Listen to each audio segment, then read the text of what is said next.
역선택.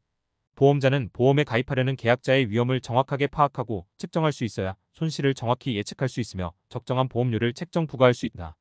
따라서 보험자는 계약자의 위험 특성을 파악하여 보험을 판매할 것인지 거부할 것인지를 결정한다. 그러나 보험자가 계약자의 위험 특성을 제대로 파악하지 못하면, 즉 계약자 또는 피보험자가 보험자보다 더 많은 정보를 가지고 있는 상태가 되면 오히려 계약자 측에서 손실 발생 가능성이 커 자신에게 이득이 되는 보험을 선택하게 되는데, 이를 역선택이라고 한다. 역선택이란 경제학 용어는 중고차 시장에서 유래되었다고 한다. 중고차를 구입하려는 소비자들이 중고차의 품질을 평가하기는 쉽지 않다. 시장에 나온 중고차가 좋은 차 피치카인지 외형상으로는 멀쩡하지만 고장이 잦은 엉터리 차 레몬카인지 간단히 파악할 수 없다. 좋은 차와 엉터리 차를 구별하지 못하면 중고차 가격은 두 차 가격의 중간이나 평균값으로 결정될 것이다. 이와 같이 좋은 차와 나쁜 차를 구별하지 못하면 나쁜 차의 주인은 자신만이 알고 있는 자동차의 결함에 대한 정보를 숨기고, 구매자는 이러한 정보를 모른다는 점을 이용하여 고가의 차를 팔려고 한다. 반대로 좋은 차 주인은 차를 구입하려는 소비자가 자신의 차를 평가절하하여 평균 가격으로 구입하려고 하면 팔기를 꺼릴 것이다. 이렇게 정보의 비대칭으로 역선택 문제가 팽배해지면 중고차 시장은 엉터리 차가 주로 매물로 나오게 되고, 중고차 시장에 나오는 차의 품질은 점점 떨어질 것이다. 이 일을 소비자들이 알게 되면 찾아오는 소비자가 점점 줄게 되고 결국 그 중고차 시장은 문을 닫는 상황에 이를 수 있다. 보험 시장에서도 이러한 역선택 문제가 발생할 가능성은 상존하고 있다. 도덕적 위태. 도덕적 위태는 어느 한쪽이 보험계약을 충실히 이행하지 않아 발생되는 문제로, 계약자 또는 피보험자가 고의나 과실로 보험사고의 발생 가능성을 높이거나 손해액을 확대하려는 성향을 의미한다. 보험에 가입한 후부터 평소에 관리를 소홀히 한다거나 손실이 발생할 경우 경감하려는 노력을 하지 않고, 심한 경우 방치하거나 손실의 규모를 키우는 경우 등이 이에 해당한다. 역선택과 도덕적 위태의 비교. 역선택과 도덕적 위태는 실손을 보상하는 계약의 경우에는 거의 발생하지 않으며, 보험가액에 비해 보험금액의 비율이 클수록 발생 가능성이 높고, 이익은 역선택이나 도덕적 위태를 야기한 당사자에게 귀착되는 반면, 피해는 보험자와 다수의 선의의 계약자들에 돌아가 결국 보험사업의 정상적 운영에 악영향을 미친다는 점에서 유사하다. 황희대 2010 334-335. 역선택과 도덕적 위태의 차이점은, 역선택은 계약 체결 전에 예측한 위험보다 높은 위험 집단이 가입하여 사고 발생률을 증가시키는 데 비해, 도덕적 위태는 계약 체결 후 고의나 인위적 행동으로 사고 발생률을 높아지게 한다는 점이다. 보험은 역선택과 도덕적 위태와의 싸움이라는 표현은 보험 옆에 항상 역선택과 도덕적 위태가 상존한다는 의미라고 할 수 있다. 그러나 역선택과 도덕적 위태를 완전히 해결하기 어려워도 이들을 완화할 수 있는 다양한 방안을 모색할 필요가 있으며, 건실한 보험 운영을 위해서는 지속적으로 대책을 모색할 필요가 있다. 손해보험의 의. 손해보험에 대한 정의도 각자의 관점에 따라 나름대로 정의하고 있어 보험의 정의와 마찬가지로 다양하다. 다양한 가운데 공통적인 것을 모아 정리해보면, 손해보험은 보험사고 발생 시 손해가 생기면 생긴 만큼 손해액을 산정하여 보험금을 지급하는 보험이라고 할 수 있다.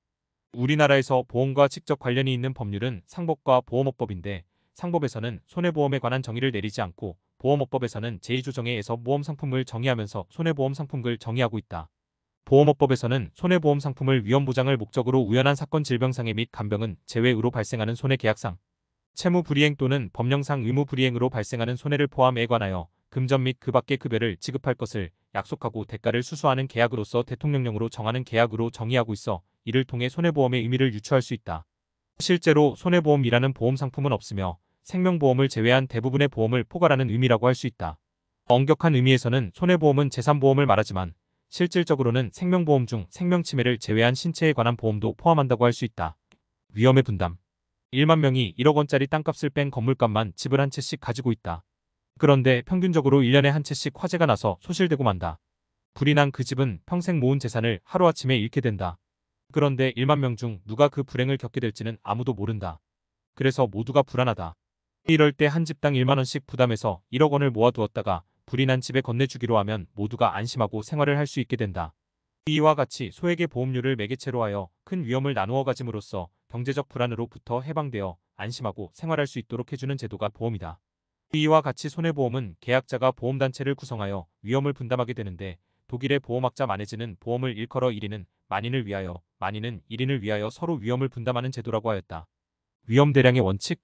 수학이나 통계학에서 적용되는 대수의 법칙을 보험에 응용한 것이 위험 대량의 원칙이다.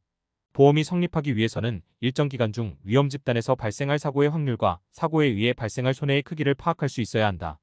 위험 대량의 원칙은 보험에 있어서 사고 발생 확률이 잘 적용되어 합리적 경영이 이루어지려면 위험이 대량으로 모여서 하나의 위험단체를 구성해야 한다는 것이다. 이로 인해 보험계약은 단체성의 특성을 갖게 된다.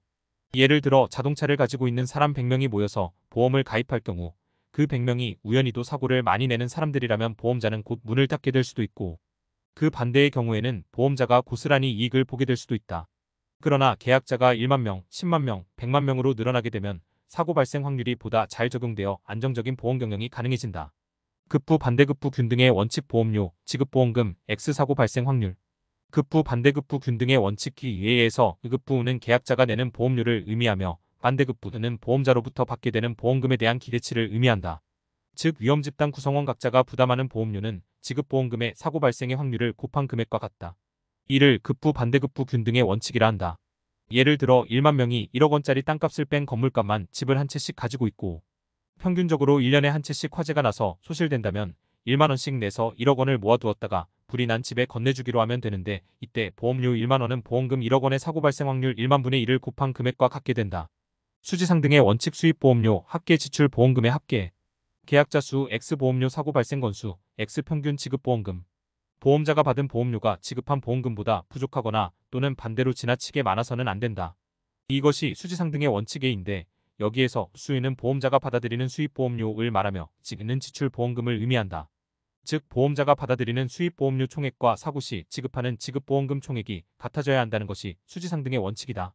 위에서 예를 든 화재보험의 경우 보험자가 1인당 1만 원씩 1만 명에게 받은 총 보험료는 1억 원이 되고, 이는 곧 지급하는 총 보험금 1억 원과 같아진다는 것이다. 실제로는 앞의 수입 부분에는 계약자가 납부하는 보험료 외에 자금운용 수익, 이자 및 기타 수입 등이 포함되며, 지출 부분에는 지급보험금 외에 인건비, 사업운영비, 광고비 등 다양한 지출 항목이 포함된다. 수지상등의 원칙이 계약자 전체 관점에서 본 보험 수리적 원칙인데, 반하여 급부 반대급부 균등의 원칙은 계약자 개개인의 관점에서 본 원칙이라 할 수 있다. 이득 금지의 원칙. 손해보험의 가입 목적은 손해의 보상이 있으므로 피보험자는 보험사고 발생 시 실제로 입은 손해만을 보상받아야 하며 그 이상의 보상을 받아서는 안 된다. 계약자가 손해보험에 가입하고 사고가 발생한 결과 피보험자가 사고 발생 직전의 경제 상태보다 더 좋은 상태에 놓이게 된다면 보험에 의해 부당한 이익을 얻는 것이 된다. 이럴 경우 그 이득을 얻기 위해 인위적인 사고를 유발할 요인이 될 수 있고, 결과적으로 공공질서나 미풍양속을 해칠 우려가 있어 보험에 의해 이득을 보아서는 안 된다. 는 이득금지의 원칙이 손해보험의 대원칙으로 적용되고 있다. 이러한 이득금지의 원칙을 실현하기 위한 대표적인 법적 규제로는 초과보험, 중복보험, 보험자대위 등에 관한 규정이 있다. 손해보험 계약의 의의. 손해보험은 피보험자의 재산에 직접 생긴 손해 또는 다른 사람에게 입힌 손해를 배상함으로써 발생하는 피보험자의 재산상의 손해를 보상해주는 보험이다. 상법 제638조에서는 보험계약은 당사자 일방이 약정한 보험료를 지급하고 재산 또는 생명이나 신체에 불확정한 사고가 발생할 경우에 상대방이 일정한 보험금이나 그 밖의 급여를 지급할 것을 약정함으로써 효력이 생긴다. 라고 보험계약의 의의를 정의하고 있다. 손해보험계약의 법적 특성. 불효식 낙성계약성 손해보험계약은 정해진 요식행위를 필요로 하지 않고 계약자의 청약과 보험자의 승낙이라는 당사자 쌍방 간의 의사합치만으로 성립하여 불효식 낙성계약이다. 특별한 요식행위를 요구하지 않는다는 점에서 불효식이며 당사자 간의 청약과 승낙으로 계약이 이루어지므로 낙성이다. 유상계약성 손해보험계약은 계약자의 보험료 지급과 보험자의 보험금 지급을 약속하는 유상계약이다. 쌍무계약성 보험자인 손해보험회사의 손해보상 의무와 계약자의 보험료 납부 의무가 대가 관계에 있으므로 쌍무계약이다. 상행위성 손해보험계약은 상행위이며 상법 제46조 영업행위이다. 부합계약성 손해보험계약은 동질의 많은 계약을 간편하고 신속하게 처리하기 위해 계약 조건을 미리 정형화하고 있어 부합계약에 속한다. 부합계약이란 당사자 일방이 만들어 놓은 계약 조건에 상대방 당사자는 그대로 따르는 계약을 말한다. 보험계약의 부합계약성으로 인해 약관이 존재하게 된다. 최고 선의성 손해보험 계약에 있어 보험자는 사고의 발생 위험을 직접 관리할 수 없기 때문에 도덕적 위태의 야기 가능성이 큰 계약이다. 따라서 신의성실의 원칙이 무엇보다도 중요시되고 있다. 계속계약성 손해보험 계약은 한때 한 번만의 법률행위가 아니고 일정 기간에 걸쳐 당사자 간의 권리 의무 관계를 존속시키는 법률행위이다.